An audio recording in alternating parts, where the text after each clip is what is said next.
Ibu bapak, saudari-saudara umat beriman yang terkasih, berjumpa kembali bersama saya dalam acara Kupasan Refleksi Teologis di channel YouTube Serambi Religius.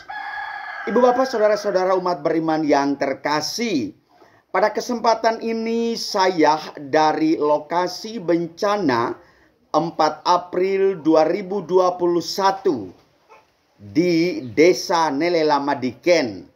Sudah pada hari yang kelima saya masuk di tempat lokasi dan saya juga sudah menampilkan YouTube 2 sebelumnya ini berbicara dan menunjukkan disinilah lokasi terjadi bencana itu. Saya tidak memberikan sebuah sudut pandang yang mewah dan elit. Karena saya tahu saya sebagai orang kampung dan semoga YouTube saya juga bisa dikonsumsi minimal membuka wawasan orang-orang di Nagi saya, yaitu sekitaran Kecamatan Ileboleng, Kabupaten Flores Timur, Provinsi Nusa Tenggara Timur. Saya dalam beberapa diskusi dengan beberapa tokoh agama, beberapa tokoh adat, kaum intelek, para mahasiswa, dan juga dengan masyarakat biasa. Saat ini orang-orang di kampung saya itu sedang diguncang dengan problematika masalah adat. Dan persoalan yang dihadapkan dengan bencana alam adalah bagaimana bencana alam ini dikaitkan dengan persoalan adat istiadat. Saya sebagai pastor dan saya sebagai anak Lewotana, anak kampung halaman di Desa Nelelamawangi, Desa Nelelamadike, Desa Pukaona, saya tidak pernah memungkiri masalah adat. Apalagi saya juga sebagai seorang pemangku adat. Nah, maka dalam berbagai kesempatan, ekaristi penghiburan, ekaristi mohon keselamatan arwah, saya selalu memberikan suatu gambaran dari sudut pandang teologi. Dan saya selalu menekankan bahwa sesungguhnya yang terjadi adalah bencana alam dan Allah hendak berbicara melalui bencana alam itu. Allah tidak menyediakan suatu bencana, tetapi bencana itu ada karena kita manusia yang memiliki ulah tingkah laku terhadap alam itu. Nah, lalu saya menarik suatu garis lurus. Mungkin agak bengkok sedikit garisnya. Yaitu bagaimana warga masyarakat saya, orang-orang di kampung saya mempersoalkan adat. Desa, daerah namanya Lamahelan adalah dijuluki sebagai wilayah yang memiliki tokoh agama untuk mengadakan menjaga yang namanya gunung atau ile dalam bahasa Lamaholot, Gunung Boleng, Ile Boleng. Sebagai penjaga tentu saja dia bertanggung jawab atas keselamatan Gunung Boleng itu. Maka ketika bencana ini berakhir, semua orang dan dari media sosial, dari pengakuan-pengakuan, saya mendapatkan berita bahwa ada sekitar 60-an desa yang warganya pernah ke puncak Ileboleng. Dan mereka melakukan sesuatu di puncak Ileboleng yang menurut tata adat istiadat sebagai suatu pelanggaran. Mereka tidak boleh berucapkan kata-kata kotor. Mereka tidak boleh melakukan sesuatu yang berada di bawah norma adat istiadat. Mereka juga tidak boleh mengambil air yang bahasa daerahnya disebut air jarang, air yang ada di puncak gunung itu, dan menyalahgunakan.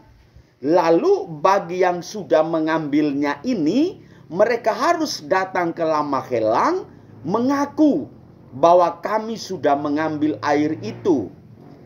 Pertanyaan saya adalah, kalau dia hanya mengaku bahwa dia mengambil air dan air itu disalahgunakan, bahwa itu merupakan suatu kesalahan, suatu kekilafan. Saya menyebut kesalahan berarti yang dilakukan itu adalah relasi horizontal antara manusia dengan manusia, manusia dengan alam.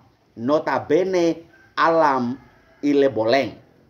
Nah, kalau Anda mengatakan Anda datang ke Lamahelang untuk mengaku dosa, saya sebagai seorang pastor yang adalah juga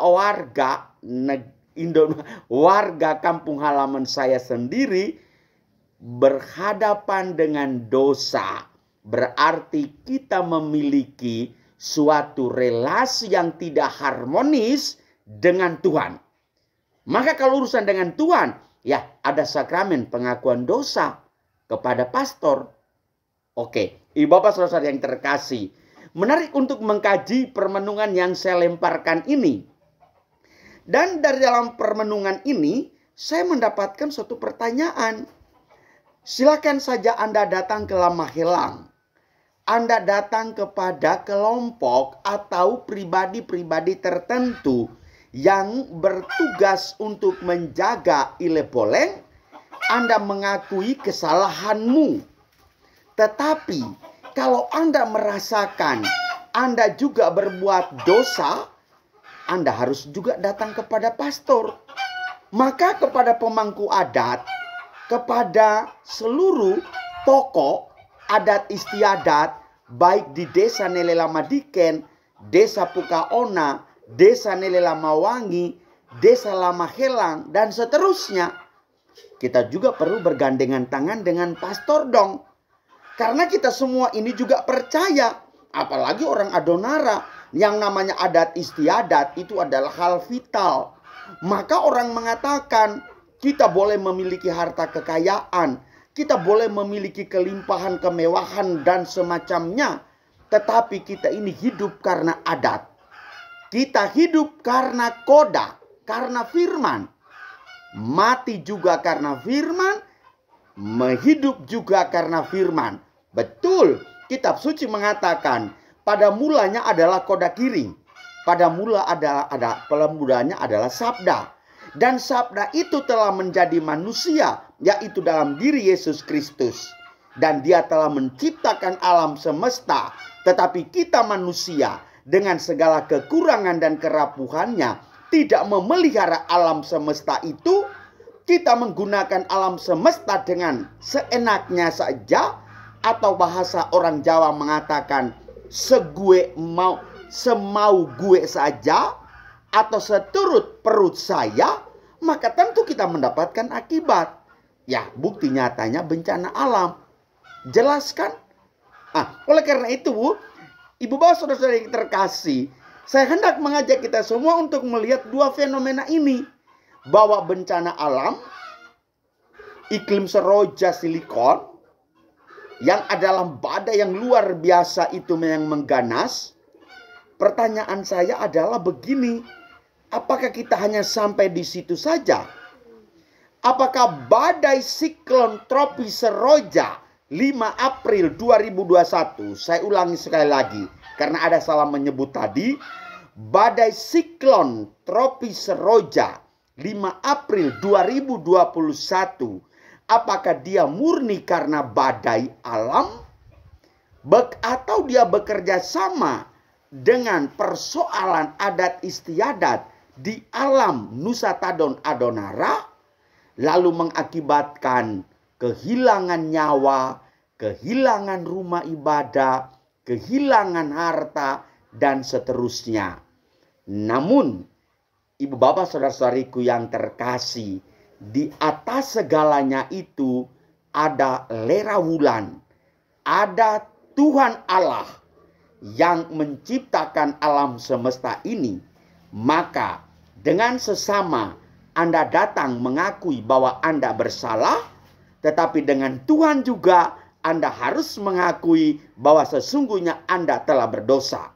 Saya kira ini merupakan salah satu cara purifikasi, penyucian diri, supaya alam yang notabene telah diberikan oleh Tuhan, kita rawat dengan penuh tanggung jawab, dan kita berdamai dengan adat istiadat, dan hidup harmonis dengan Tuhan.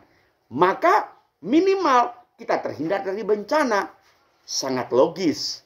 Oleh karena itu, saya memberi judul permenungan kita ini adalah bencana alam, suatu ungkapan dilematis antara kehendak adat istiadat dan korelasi dengan agama.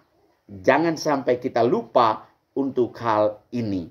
Tuhan memberkati. Salam hangat dari Nusa Tadon Adonara, Desa Nelelamawangi, Nelelama-Diken, lokasi bencana kejadian 4 April 2021.